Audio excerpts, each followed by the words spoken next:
Hi ಸ್ನೇಹಿತರೆ, ಶಾನ್ ಕನ್ನಡ ಚಾನಲ್ಗೆ ಸ್ವಾಗತ. ಇವತ್ತು ಮೊಟ್ಟೆನ ಉಪಯೋಗಿಸ್ಕೊಂಡು 4 ಸುಲಭವಾಗಿ ಮಾಡುವಂಥ ರೆಸಿಪಿಗಳನ್ನ ತಿಳಿಸ್ಕೊಡ್ತಾ ಇದ್ದೀನಿ. ಚಪಾತಿ, ರೊಟ್ಟಿ, ವೈಟ್ ರೈಸ್, ಗೀ ರೈಸ್ ಜೊತೆಗೆಲ್ಲ ಸೂಪರಾಗಿರುತ್ತೆ.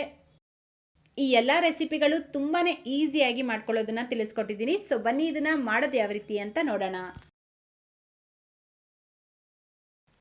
ಹೈದರಾಬಾದಿ ಸ್ಟೈಲ್ ಮೊಟ್ಟೆ ಗ್ರೇವಿ ಮಾಡೋದನ್ನು ನೋಡೋಣ. ನಾನಿಲ್ಲಿ ಬೇಯಿಸಿರುವಂಥ 5 ಮೊಟ್ಟೆನ ತೊಗೊಂಡು ಈ ರೀತಿ ಮಧ್ಯಕ್ಕೆ ಕಟ್ ಮಾಡಿ ತೆಗೆದಿಟ್ಕೊಂಡಿದ್ದೀನಿ. ನೀವೆಷ್ಟು ಮೊಟ್ಟೆ ಬೇಕಾದರೂ ಉಪಯೋಗಿಸ್ಬೋದು. ಈಗ ಒಂದು ಬ್ಲೆಂಡರ್ ಜಾರ್ ತೊಗೊಂಡು ಮೀಡಿಯಮ್ ಸೈಜ್ದು 2 ಈರುಳ್ಳಿ, 1 ಗಡ್ಡೆ ಬೆಳ್ಳುಳ್ಳಿ, 1 ಇಂಚು ಶುಂಠಿ, 7ರಿಂದ 8 ಮೆಣಸಿನ್ಕಾಯಿ, ಕೊತ್ತಂಬರಿ ಸೊಪ್ಪು ಸ್ವಲ್ಪ, ಪುದೀನ ಸ್ವಲ್ಪ ಸೇರಿಸ್ಬಿಟ್ಟು ನೀರು ಉಪಯೋಗಿಸ್ತೀರಾ ಇದನ್ನು ನುಣ್ಣಗೆ ರುಬ್ಕೊಂಡು ತೆಗೆದಿಟ್ಕೊಳ್ಳಿ. ನೆಕ್ಸ್ಟ್ ಈಗ ಗ್ಯಾಸ್ ಸ್ಟವ್ ಮೇಲೆ ಒಂದು ಪ್ಯಾನ್ ಇಟ್ಕೊಂಡು 4 ಟೇಬಲ್ ಸ್ಪೂನ್ ಎಣ್ಣೆ ಸೇರಿಸ್ಕೊಳ್ಳಿ. ಎಣ್ಣೆ ಬಿಸಿಯಾಗಿದ್ದ ತಕ್ಷಣ ನಾವು ಮೊದಲೇ ರುಬ್ಬಿಟ್ಕೊಂಡಿರುವಂಥ ಮಸಾಲೆ ಪೇಸ್ಟ್ ಹಾಕ್ಬಿಟ್ಟು ಚೆನ್ನಾಗಿ ಮಿಕ್ಸ್ ಮಾಡ್ಕೊಳ್ಳಿ. ಚೆನ್ನಾಗಿ ಮಿಕ್ಸ್ ಮಾಡ್ಕೊಂಡಿದ ನಂತರ ಇದರ ಮೇಲ್ಗಡೆ ಒಂದು ಲಿಡ್ನ ಮುಚ್ಚಿಬಿಟ್ಟು ಲೋ ಫ್ಲೇಮ್ನಲ್ಲೇ 3ರಿಂದ 4 ನಿಮಿಷ ಈ ಮಸಾಲೆನ ಚೆನ್ನಾಗಿ ಫ್ರೈ ಆಗೋದಕ್ಕೆ ಬಿಡಬೇಕು. ನೋಡಿ, ಕರೆಕ್ಟಾಗಿ 3-4 ನಿಮಿಷಕ್ಕೆ ನಾವು ಸೇರಿಸಿರುವಂಥ ಮಸಾಲೆ ಚೆನ್ನಾಗಿ ಫ್ರೈ ಆಗಿ ಆ ಮಸಾಲೆ ಕಲರ್ ಕೂಡ ಚೇಂಜ್ ಆಗಿರುತ್ತೆ. ಈಗ ಇದಕ್ಕೆ 1 ಟೀ ಸ್ಪೂನ್ ಧನಿಯಾ ಪುಡಿ, ಅರ್ಧ ಟೀ ಸ್ಪೂನ್ ಗರಂ ಮಸಾಲ, ಅರ್ಧ ಟೀ ಸ್ಪೂನ್ ಜೀರಿಗೆ ಪುಡಿ, 1/4 ಟೀ ಸ್ಪೂನ್ ಅರಿಶಿನ, ರುಚಿಗೆ ತಕ್ಕಷ್ಟು ಉಪ್ಪು ಹಾಕ್ಬಿಟ್ಟು ಮಿಕ್ಸ್ ಮಾಡ್ಕೊಳ್ಳಿ. ಇದರ ಜೊತೆಗೇನೆ 4 ಟೇಬಲ್ ಸ್ಪೂನ್ ಮೊಸರು ಹಾಕ್ಬಿಟ್ಟು ಮಿಕ್ಸ್ ಮಾಡ್ಕೊಳ್ಳಿ. ಸ್ನೇಹಿತರೆ, ಈ ವಿಡಿಯೋ ಇಷ್ಟ ಆದರೆ ಪ್ಲೀಸ್ ಈ ವಿಡಿಯೋಗೊಂದು ಲೈಕ್ ಮಾಡಿ. ಅದೇ ರೀತಿ ನಮ್ಮ ಚಾನಲ್ನ ಹೊಸದಾಗಿ ನೋಡ್ತಾ ಇದ್ದರೆ ಸಬ್ಸ್ಕ್ರೈಬ್ ಮಾಡ್ಕೊಳ್ಳೋದನ್ನು ಮರಿಬೇಡಿ. ನೋಡಿ, ನಾವು ಸೇರಿಸಿರುವಂಥ ಎಲ್ಲ ಮಸಾಲೆನೂ ಈ ರೀತಿ ಚೆನ್ನಾಗಿ ಮಿಕ್ಸ್ ಆಗಿದ ನಂತರ ಅದಕ್ಕೆ ಒಂದು ಚಿಕ್ಕ ಕಪ್ಪಲ್ಲಿ 1 ಕಪ್ಪಷ್ಟು ನೀರು ಹಾಕ್ಬಿಟ್ಟು ಮಿಕ್ಸ್ ಮಾಡ್ಕೊಳ್ಳಿ. ಈ ಗ್ರೇವಿ ಜಾಸ್ತಿ ತೆಳುವಾಗಿ ಮಾಡ್ಕೊಳ್ಬಾರ್ದು, ಸ್ವಲ್ಪ ಗಟ್ಟಿಯಾಗೇ ಇರಬೇಕು, ಆವಾಗಲೇ ಚೆನ್ನಾಗಿರೋದು. ಈಗ ಇದಕ್ಕೆ ನಾವು ಮೊದಲೇ ಬೇಯಿಸಿಟ್ಕೊಂಡಿರುವಂಥ ಮೊಟ್ಟೆಗಳನ್ನು ಸೇರಿಸ್ಬಿಟ್ಟು ಒಂದು ಲಿಡ್ನ ಕ್ಲೋಸ್ ಮಾಡಿ ಲೋ ಫ್ಲೇಮ್ನಲ್ಲೇ 4ರಿಂದ 5 ನಿಮಿಷ ಈ ಮಸಾಲೆನ ಕುದಿಯೋದಕ್ಕೆ ಬಿಡಬೇಕು. ಅಂದರೆ ಈ ಮಸಾಲೆ ಚೆನ್ನಾಗಿ ಫ್ರೈ ಆಗಿ ಇದರಿಂದ ಆಯಿಲ್ ಸಪ್ರೇಟ್ ಆಗಬೇಕು, ಅಲ್ಲಿವರೆಗೂ ಇದನ್ನು ಕುದಿಸ್ಕೊಳ್ಳಿ. ನೋಡಿ, ಕರೆಕ್ಟಾಗಿ 4-5 ನಿಮಿಷಕ್ಕೆ ನಾವು ಸೇರಿಸಿರುವಂಥ ಮಸಾಲೆ ಚೆನ್ನಾಗಿ ಫ್ರೈ ಆಗಿ ಗ್ರೇವಿಯಿಂದ ಆಯಿಲ್ ಕೂಡ ಸಪ್ರೇಟ್ ಆಗಿರುತ್ತೆ. ಈ ರೀತಿ ಎಣ್ಣೆ ಸಪ್ರೇಟ್ ಆಗಿರಬೇಕು. ಈಗ ಇದಕ್ಕೆ 4 ಟೇಬಲ್ ಸ್ಪೂನ್ ಹಾಲು ಸೇರಿಸ್ಕೊಳ್ಳಿ. ಈ ರೀತಿ ಹಾಲು ಉಪಯೋಗಿಸೋದ್ರಿಂದ ಈ ಗ್ರೇವಿ ಇನ್ನೂ ರುಚಿಯಾಗಿರುತ್ತೆ. ನೋಡಿ, ಜಸ್ಟ್ ಈ ರೀತಿ ಮಸಾಲೆನ ಮಾತ್ರ ಲೈಟಾಗಿ ಮಿಕ್ಸ್ ಮಾಡಿಬಿಟ್ಟು ಅರ್ಧ ಟೀ ಸ್ಪೂನ್ ಕಾಳುಮೆಣಸಿನ ಪುಡಿ, ಅರ್ಧ ಟೀ ಸ್ಪೂನ್ ಕಸೂರಿ ಮೆಥಿ ಹಾಕ್ಬಿಟ್ಟು ಮಿಕ್ಸ್ ಮಾಡಿಕೊಂಡು ಜಸ್ಟ್ 1 ನಿಮಿಷ ಹೈ ಫ್ಲೇಮಲ್ಲಿ ಇದನ್ನು ಕುದಿಯೋದಕ್ಕೆ ಬಿಟ್ಟು ಗ್ಯಾಸ್ ಫ್ಲೇಮ್ನ ಆಫ್ ಮಾಡ್ಕೊಳ್ಳಿ. ಅಷ್ಟೇ, ಈಗ ಸಖತ್ ಟೇಸ್ಟಿಯಾಗಿರುವಂಥ ಹೈದರಾಬಾದಿ ಸ್ಟೈಲ್ ಮೊಟ್ಟೆ ಗ್ರೇವಿ ರೆಡಿಯಾಗಿದೆ. ನಾನು ಆಗಲೇ ತಿಳಿಸ್ದಾಗೆ ರೊಟ್ಟಿ, ಚಪಾತಿ, ಗೀ ರೈಸ್, ಪೂರಿ ಜೊತೆಗೆಲ್ಲ ಸೂಪರಾಗಿರುತ್ತೆ. ಸೊ ಮಿಸ್ ಮಾಡಿದ್ರೆ ಟ್ರೈ ಮಾಡಿ. ತುಂಬ ಕ್ವಿಕ್ಕಾಗಿ ಕಡಿಮೆ ಸಮಯದಲ್ಲಿ ಮಾಡುವಂಥ ಮೊಟ್ಟೆ ಸಾರು. ಈ ಮೊಟ್ಟೆ ಸಾರು ಮಾಡ್ಕೊಳ್ಳೋದಕ್ಕೆ ನಾನಿಲ್ಲಿ 6 ಮೊಟ್ಟೆಗಳನ್ನು ತಗೊಂಡು ಬೇಯಿಸಿಟ್ಕೊಂಡಿದ್ದೀನಿ. ಈಗ ಇದರ ಮೇಲ್ಗಡೆ ಈ ರೀತಿ ಲೈಟಾಗಿ ಕಟ್ ಮಾಡಿ ತೆಗೆದಿಟ್ಕೊಳ್ಳಿ. ನೆಕ್ಸ್ಟ್ ಈಗ ಒಂದು ಮಿಕ್ಸರ್ ಜಾರ್ ತಗೊಂಡು 2 ಟೇಬಲ್ ಸ್ಪೂನ್ ಒಣ ಕೊಬ್ಬರಿ, ಅರ್ಧ ಇಂಚು ಶುಂಠಿ, 7ರಿಂದ 8 ಎಸಳು ಬೆಳ್ಳುಳ್ಳಿ, 8 ಗೋಡಂಬಿ ಸೇರಿಸ್ಕೊಳ್ಳಿ. ಗೋಡಂಬಿ ಇಲ್ಲ ಅಂದರೆ ರೋಸ್ಟೆಡ್ ಕಡಲೆ ಬೀಜ ಬೇಕಿದ್ರೂ ಉಪಯೋಗಿಸ್ಬೋದು. ಮೀಡಿಯಮ್ ಸೈಜ್ದು 1 ಈರುಳ್ಳಿ, ಮೀಡಿಯಮ್ ಸೈಜ್ದು 2 ಟೊಮೆಟೊ, 4 ಲವಂಗ, 1 ಪೀಸ್ ಚಕ್ಕೆ, 1/4 ಟೀ ಸ್ಪೂನ್ ಕಾಳುಮೆಣಸು, ಒಂದು 4-5 ಎಲೆ ಪುದೀನ, ಸ್ವಲ್ಪ ಕೊತ್ತಂಬರಿ ಸೊಪ್ಪನ್ನ ಸೇರಿಸ್ಬಿಟ್ಟು ಬೇಕಾದಷ್ಟು ನೀರು ಸೇರಿಸಿ ಇದನ್ನ ನುಣ್ಣಗೆ ಪೇಸ್ಟ್ ಮಾಡಿ ತೆಗೆದಿಟ್ಕೊಳ್ಳಿ. ನೆಕ್ಸ್ಟ್ ಈಗ ಗ್ಯಾಸ್ ಮೇಲೆ ಒಂದು ಕಡಾಯಿ ಇಟ್ಕೊಂಡು 4 ಟೇಬಲ್ ಸ್ಪೂನ್ ಎಣ್ಣೆ ಸೇರಿಸ್ಕೊಳ್ಳಿ. ಎಣ್ಣೆ ಬಿಸಿಯಾಗಿದ್ದ ತಕ್ಷಣ ಅರ್ಧ ಟೀ ಸ್ಪೂನ್ ಅಚ್ಕಾರದ ಪುಡಿ, 1/4 ಟೀ ಸ್ಪೂನ್ ಅರಿಶಿನ ಸೇರಿಸ್ಬಿಟ್ಟು ನಾವು ಮೊದಲೇ ಬೇಯಿಸಿ ಕಟ್ ಮಾಡಿ ಇಟ್ಕೊಂಡಿರುವಂಥ ಮೊಟ್ಟೆಗಳನ್ನು ಸೇರಿಸ್ಬಿಟ್ಟು ಜಸ್ಟ್ ಒಂದು 2 ನಿಮಿಷ ಲೋ ಫ್ಲೇಮ್ನಲ್ಲೇ ಇದನ್ನು ಚೆನ್ನಾಗಿ ಫ್ರೈ ಮಾಡಿ ಈ ಮೊಟ್ಟೆನ ಸೈಡಿಗೆ ತೆಗೆದಿಟ್ಕೊಳ್ಳಿ. ಈಗ ಉಳಿದಿರುವಂಥ ಇದೇ ಎಣ್ಣೆಗೇನೆ ಸಣ್ಣದಾಗಿ ಕಟ್ ಮಾಡ್ಕೊಂಡಿರುವಂಥ ಮೀಡಿಯಮ್ ಸೈಜ್ದು 1 ಈರುಳ್ಳಿನ ಸೇರಿಸ್ಕೊಂಡು ಫ್ರೈ ಮಾಡ್ಕೊಳ್ಳಿ. ಈರುಳ್ಳಿ ಫ್ರೈ ಆಗಿದ ನಂತರ ಇದಕ್ಕೆ ಮೊದಲೇ ರುಬ್ಬಿಟ್ಕೊಂಡಿರುವಂಥ ಮಸಾಲೆ ಪೇಸ್ಟ್ ಸೇರಿಸ್ಕೊಳ್ಳಿ. ಅದೇ ಮಿಕ್ಸರ್ ಜಾರ್ಗೆ ಸ್ವಲ್ಪ ನೀರು ಹಾಕಿ ಮಿಕ್ಸ್ ಮಾಡಿಬಿಟ್ಟು ಸೇರಿಸ್ಕೊಂಡಿದ್ದೀನಿ. ಈಗ ಈ ಮಸಾಲೆನ ಒಂದು ಸಲ ಚೆನ್ನಾಗಿ ಮಿಕ್ಸ್ ಮಾಡಿಬಿಟ್ಟು ಅರ್ಧ ಟೇಬಲ್ ಸ್ಪೂನ್ ಧನಿಯಾ ಪುಡಿ, ಅರ್ಧ ಟೇಬಲ್ ಸ್ಪೂನ್ ಅಚ್ಕಾರದ ಪುಡಿ, ರುಚಿಗೆ ತಕ್ಕಷ್ಟು ಉಪ್ಪು ಹಾಕ್ಬಿಟ್ಟು ಮತ್ತೆ ಒಂದು ಸಲ ಇದನ್ನು ಚೆನ್ನಾಗಿ ಮಿಕ್ಸ್ ಮಾಡ್ಕೊಳ್ಳಿ. ಈಗ ಇದರ ಮೇಲ್ಗಡೆ ಒಂದು ಲಿಡ್ನ ಕ್ಲೋಸ್ ಮಾಡಿಬಿಟ್ಟು ಕರೆಕ್ಟಾಗಿ 10 ನಿಮಿಷ ಲೋ ಫ್ಲೇಮ್ನಲ್ಲೇ ಈ ಮಸಾಲೆ ಫ್ರೈ ಆಗೋದಕ್ಕೆ ಬಿಡಬೇಕು. ಇನ್ ಬಿಟ್ವೀನ್ ಮಿಕ್ಸ್ ಮಾಡ್ಕೊಳ್ತಾ ಫ್ರೈ ಮಾಡ್ಕೊಳ್ಬೇಕು. ಸೊ ನೋಡಿ ಕರೆಕ್ಟಾಗಿ 10 ನಿಮಿಷಕ್ಕೆ ನಾವು ಸೇರಿಸಿರುವಂಥ ಮಸಾಲೆ ಚೆನ್ನಾಗಿ ಫ್ರೈ ಆಗಿ ಎಣ್ಣೆ ಸಪ್ರೇಟ್ ಆಗಿರುತ್ತೆ. ಈ ರೀತಿ ಎಣ್ಣೆ ಸಪ್ರೇಟ್ ಆಗಿದ ನಂತರ ಇದಕ್ಕೆ ನಾವು ಮೊದಲೇ ಫ್ರೈ ಮಾಡಿ ತೆಗೆದಿಟ್ಕೊಂಡಿರುವಂಥ ಮೊಟ್ಟೆಗಳನ್ನು ಸೇರಿಸ್ಬಿಟ್ಟು ಮಿಕ್ಸ್ ಮಾಡ್ಕೊಳ್ಬೇಕು.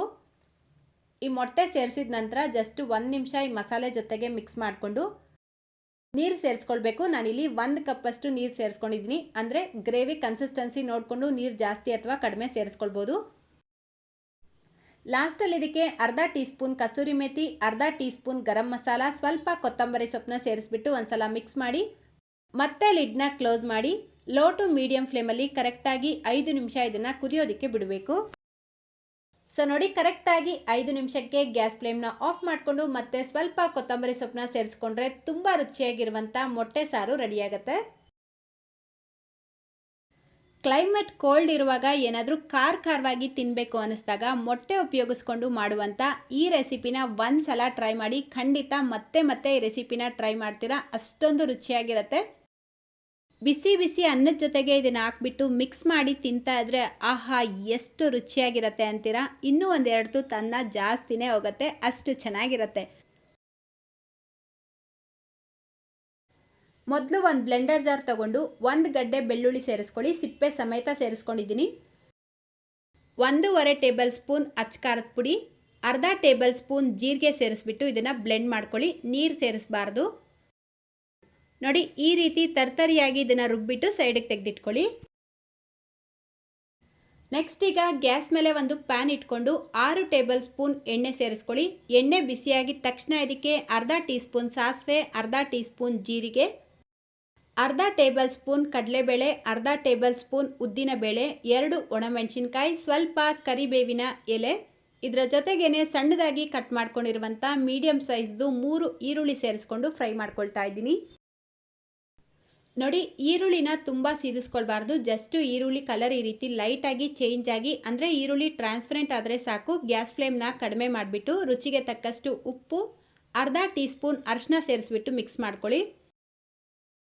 ನೋಡಿ ಈ ರೀತಿ ಇದನ್ನು ಚೆನ್ನಾಗಿ ಮಿಕ್ಸ್ ಮಾಡ್ಕೊಂಡಿದ ನಂತರ ಈ ಈರುಳ್ಳಿ ಏನಿದೆ ಇದನ್ನು ಒಂದು ಸೈಡಿಗೆ ಮಾಡಿಕೊಂಡು ಮಧ್ಯದಲ್ಲಿ ಸ್ವಲ್ಪ ಜಾಗ ಮಾಡ್ಕೊಳ್ಬೇಕು. ಸೊ ನೋಡಿ ಈ ರೀತಿ ಮಧ್ಯಕ್ಕೆ ಜಾಗ ಮಾಡಿಕೊಂಡು ಮೊಟ್ಟೆ ಒಡೆದಾಕೊಳ್ಳಿ. ನಾನಿಲ್ಲಿ ಕರೆಕ್ಟಾಗಿ 5 ಮೊಟ್ಟೆ ಹಾಕ್ಕೊಳ್ತಾ ಇದ್ದೀನಿ. ಈಗ ಈ ಮೊಟ್ಟೆ ಮೇಲ್ಗಡೆ 1/4 ಟೀ ಸ್ಪೂನ್ ಉಪ್ಪು ಹಾಕ್ಬಿಟ್ಟು ಜಸ್ಟ್ ಲೈಟಾಗಿ ಇದನ್ನು ಮಿಕ್ಸ್ ಮಾಡ್ಕೊಳ್ಬೇಕು. ಈರುಳ್ಳಿ ಜೊತೆಗೆ ಮಿಕ್ಸ್ ಮಾಡಬಾರ್ದು. ನೀವು ಮೊಟ್ಟೆ ಹಾಕಿದ ತಕ್ಷಣ ಈರುಳ್ಳಿ ಜೊತೆಗೇನೆ ಇದನ್ನು ಚೆನ್ನಾಗಿ ಮಿಕ್ಸ್ ಮಾಡಿಬಿಟ್ರೆ ಎಗ್ ಬುರ್ಜಿ ಥರ ಆಗಿಬಿಡುತ್ತೆ, ಚೆನ್ನಾಗಿರೋದಿಲ್ಲ. ಸೊ ನೋಡಿ ಜಸ್ಟ್ ಲೈಟಾಗಿ ಈ ರೀತಿ ಮಿಕ್ಸ್ ಮಾಡಿಬಿಟ್ಟು ಇದರ ಮೇಲ್ಗಡೆ ಒಂದು ಲಿಡ್ನ ಕ್ಲೋಸ್ ಮಾಡಿ ಲೋ ಫ್ಲೇಮ್ನಲ್ಲೇ ಜಸ್ಟ್ 3 ನಿಮಿಷ ಬೇಯಿಸ್ಕೊಳ್ಬೇಕು. ಸೊ ನೋಡಿ ಕರೆಕ್ಟಾಗಿ 3 ನಿಮಿಷಕ್ಕೆ ಇದು ಒಂದು ಕಡೆ ಚೆನ್ನಾಗಿ ಬೆಂದಿರುತ್ತೆ. ಈಗ ಇದನ್ನು ಒಂದು ಸೈಡಿಂದ ತೆಗೆದು ಉಲ್ಟಾ ಮಾಡ್ಕೊಳ್ಬೇಕು. ಅಂದರೆ ಈ ದೋಸೆ ಎಲ್ಲ ಉಲ್ಟಾ ಮಾಡ್ಕೊಳ್ತೀರಾ ನೋಡಿ, ಆ ರೀತಿ ಇದನ್ನು ಉಲ್ಟಾ ಮಾಡಿಕೊಂಡು ಮತ್ತೊಂದು ಕಡೆನೂ ಬೇಯಿಸ್ಕೊಳ್ಬೇಕು. ನೋಡಿ ಮತ್ತೆ 3 ನಿಮಿಷ ಇದನ್ನು ಬೇಯಿಸ್ಕೊಂಡು ಇವಾಗ ಒಂದ್ಸಲ ಮಿಕ್ಸ್ ಮಾಡ್ಕೊಳ್ಳಿ. ಗ್ಯಾಸ್ ಫ್ಲೇಮ್ ಕಡಿಮೆನೇ ಇರಬೇಕು. ಈಗ ನಾವು ಆಲ್ರೆಡಿ ಬ್ಲೆಂಡ್ ಮಾಡಿ ತೆಗೆದಿಟ್ಕೊಂಡಿರುವಂಥ ಮಸಾಲೆನ ಇದಕ್ಕೆ ಸೇರಿಸ್ಬಿಟ್ಟು ಹೈ ಫ್ಲೇಮಲ್ಲಿ ಚೆನ್ನಾಗಿ ಒಂದು 3-4 ನಿಮಿಷ ಫ್ರೈ ಮಾಡ್ಕೊಳ್ಬೇಕು. ಮೊಟ್ಟೆ ನೋಡಿದಾಗ ನಿಮಗೆ ಸ್ವಲ್ಪ ತಳ ಅಂಟ್ಕೊಂಡಿದೆ ಅಂತ ಅನ್ನಿಸ್ಬೋದು, ಆದರೆ ಏನೂ ಆಗೋದಿಲ್ಲ, ಕರೆಕ್ಟಾಗಿರುತ್ತೆ. ಮೊಟ್ಟೆ ನೋಡಿ ಸ್ವಲ್ಪ ಸಾಫ್ಟ್ ಆಗಿದೆ ಅಲ್ವಾ, ಈ ರೀತಿ ಇರಬಾರ್ದು, ಸ್ವಲ್ಪ ಗಟ್ಟಿ ಆಗಬೇಕು, ಅಂದರೆ ಕ್ರಿಸ್ಪಿ ಆಗಬೇಕು, ಆವಾಗಲೇ ಇದು ಚೆನ್ನಾಗಿರೋದು. ನೀವು ಇದನ್ನು 3-4 ದಿನ ಇಟ್ಕೊಂಡು ತಿಂದರೂ ಹಾಳಾಗೋದಿಲ್ಲ, ಚೆನ್ನಾಗಿರುತ್ತೆ. ನೋಡಿ ಕರೆಕ್ಟಾಗಿ 3-4 ನಿಮಿಷಕ್ಕೆ ಮೊಟ್ಟೆ ಎಲ್ಲ ಚೆನ್ನಾಗಿ ಫ್ರೈ ಆಗಿರುತ್ತೆ. ಈ ರೀತಿ ಫ್ರೈ ಆಗಿದ ತಕ್ಷಣ ಇದಕ್ಕೆ ಲಾಸ್ಟಲ್ಲಿ ಸ್ವಲ್ಪ ಕೊತ್ತಂಬರಿ ಸೊಪ್ಪು ಹಾಕ್ಬಿಟ್ಟು ಒಂದ್ಸಲ ಮಿಕ್ಸ್ ಮಾಡಿಕೊಂಡು ಗ್ಯಾಸ್ ಫ್ಲೇಮ್ನ ಆಫ್ ಮಾಡಿಕೊಂಡ್ರೆ ಸ್ಪೈಸಿ ಆಗಿರುವಂಥ ಬೆಳ್ಳುಳ್ಳಿ ಖಾರ ರೆಡಿಯಾಗುತ್ತೆ. ಇದು ನೋಡೋದಕ್ಕೆ ಪಲ್ಯ ಥರ ಕಾಣಿಸ್ತಾ ಇದೆ. ರೈಸ್ಗೆ ಹಾಕ್ಕೊಂಡು ಯಾವ ರೀತಿ ಮಿಕ್ಸ್ ಮಾಡ್ಕೊಂಡು ತಿನ್ನೋದು ಅಂತ ಅನ್ನಿಸ್ತಾ ಇದೆಯಾ? ನೋಡಿದ್ರೆ ನಿಮ್ಗೆ ಆ ರೀತಿ ಅನ್ನಿಸ್ತಾ ಇರ್ಬೋದು, ಆದರೆ ಇದನ್ನು ಟೇಸ್ಟ್ ಮಾಡಿದ್ರೆ ಮಾತ್ರ ಖಂಡಿತ ನಿಮ್ಗೆ ಇಷ್ಟ ಆಗುತ್ತೆ. ಸೊ ಒಂದ್ಸಲ ಈ ರೆಸಿಪಿನ ನೀವು ಟ್ರೈ ಮಾಡಿ ನೋಡಿ, ಯಾವ ರೀತಿ ಬಂತು ಅಂತ ಕಾಮೆಂಟ್ ಮಾಡಿ ತಿಳಿಸೋದನ್ನು ಮರಿಬೇಡಿ.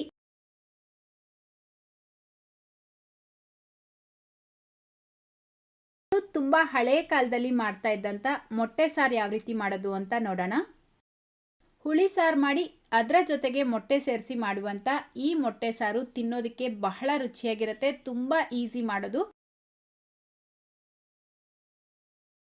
ಮೊದಲು ಗ್ಯಾಸ್ ಸ್ಟವ್ ಮೇಲೆ ಈ ರೀತಿ ಒಂದು ಪ್ಯಾನ್ ಇಟ್ಕೊಂಡು 4ರಿಂದ 5 ಟೇಬಲ್ ಸ್ಪೂನ್ ಎಣ್ಣೆ ಸೇರಿಸ್ಕೊಳ್ಳಿ. ಎಣ್ಣೆ ಬಿಸಿಯಾಗಿದ ತಕ್ಷಣ ಇದಕ್ಕೆ 1/4 ಟೀ ಸ್ಪೂನ್ ಮೆಂತ್ಯ ಕಾಳು, ಅರ್ಧ ಟೀ ಸ್ಪೂನ್ ಸಾಸಿವೆ, 1/4 ಟೀ ಸ್ಪೂನ್ ಜೀರಿಗೆ ಸೇರಿಸ್ಬಿಟ್ಟು ಫ್ರೈ ಮಾಡ್ಕೊಳ್ಳಿ. ನಂತರ ಇದಕ್ಕೆ ಬೆಳ್ಳುಳ್ಳಿ ಸೇರಿಸ್ಕೊಳ್ಬೇಕು. 7ರಿಂದ 8 ಎಸ್ಲು ಬೆಳ್ಳುಳ್ಳಿನ ಲೈಟಾಗಿ ಜಜ್ಜಿಬಿಟ್ಟು ಸೇರಿಸ್ಕೊಂಡು ಇದರ ಜೊತೆಗೇನೆ ಸ್ವಲ್ಪ ಕರಿಬೇವಿನ ಎಲೆ, ಸಣ್ಣದಾಗಿ ಕಟ್ ಮಾಡ್ಕೊಂಡಿರುವಂಥ ಮೀಡಿಯಂ ಸೈಜ್ದು 3 ಈರುಳ್ಳಿನೂ ಸೇರಿಸ್ಕೊಂಡು ಫ್ರೈ ಮಾಡ್ಕೊಳ್ತಾ ಇದ್ದೀನಿ. ಈರುಳ್ಳಿ ಟ್ರಾನ್ಸ್ಪರೆಂಟ್ ಆಗಬೇಕು, ಅಲ್ಲಿವರೆಗೂ ಇದನ್ನು ಮೀಡಿಯಂ ಫ್ಲೇಮಲ್ಲೇ ಚೆನ್ನಾಗಿ ಫ್ರೈ ಮಾಡ್ಕೊಳ್ಳಿ. ನೋಡಿ, ಈರುಳ್ಳಿ ಈ ರೀತಿ ಟ್ರಾನ್ಸ್ಪರೆಂಟ್ ಆಗ್ತಾ ಇದ್ದಂಗೆ ಇದಕ್ಕೆ ಸಣ್ಣದಾಗಿ ಕಟ್ ಮಾಡ್ಕೊಂಡಿರುವಂಥ ಮೀಡಿಯಂ ಸೈಜ್ದು 2 ಟೊಮೆಟೊ, ರುಚಿಗೆ ತಕ್ಕಷ್ಟು ಉಪ್ಪು ಹಾಕ್ಬಿಟ್ಟು ಟೊಮೆಟೊ ಸಾಫ್ಟ್ ಆಗಬೇಕು, ಅಲ್ಲಿವರೆಗೂ ಇದನ್ನು ಮೀಡಿಯಂ ಫ್ಲೇಮಲ್ಲೇ ಚೆನ್ನಾಗಿ ಫ್ರೈ ಮಾಡ್ಕೊಳ್ಳಿ. ನಾನಿಲ್ಲಿ ಟೊಮೆಟೊನ ಚಾಪರ್ ಉಪಯೋಗಿಸಿ ಕಟ್ ಮಾಡ್ಕೊಂಡಿರೋದು, ನೀವು ಬೇಕಿದ್ರೆ ಟೊಮೆಟೊ ಪೇಸ್ಟ್ ಮಾಡಿಬಿಟ್ಟು ಸೇರಿಸ್ಕೊಳ್ಬೋದು. ಸೊ ನೋಡಿ, ಒಂದು 3-4 ನಿಮಿಷಕ್ಕೆ ನಾವು ಸೇರಿಸಿರುವಂಥ ಟೊಮೆಟೊ ಈ ರೀತಿ ಸಾಫ್ಟ್ ಆಗಿರುತ್ತೆ. ಈಗ ಇದಕ್ಕೆ 2.5 ಟೇಬಲ್ ಸ್ಪೂನ್ ಸಾಂಬಾರ್ ಪೌಡರ್ನ ಸೇರಿಸ್ಬಿಟ್ಟು ಮಿಕ್ಸ್ ಮಾಡ್ಕೊಳ್ತಾ ಇದ್ದೀನಿ.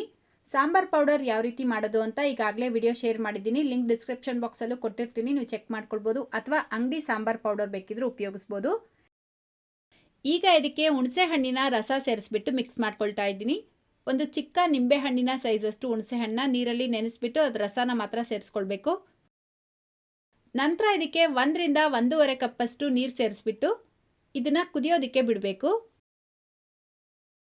ನೋಡಿ, ಇದು ಈ ರೀತಿ ಕುದಿಯೋಕ್ಕೆ ಸ್ಟಾರ್ಟ್ ಆಗಿದ ನಂತರ ಇದಕ್ಕೆ ಒಂದು ಅರ್ಧ ಟೀ ಸ್ಪೂನಷ್ಟು ಬೆಲ್ಲ ಸೇರಿಸ್ಕೊಳ್ಳಿ. ಬೆಲ್ಲ ಸೇರಿಸ್ಕೊಳ್ಳೋದ್ರಿಂದ ಹುಳಿ, ಉಪ್ಪು, ಖಾರ ಬ್ಯಾಲೆನ್ಸ್ ಮಾಡುತ್ತೆ.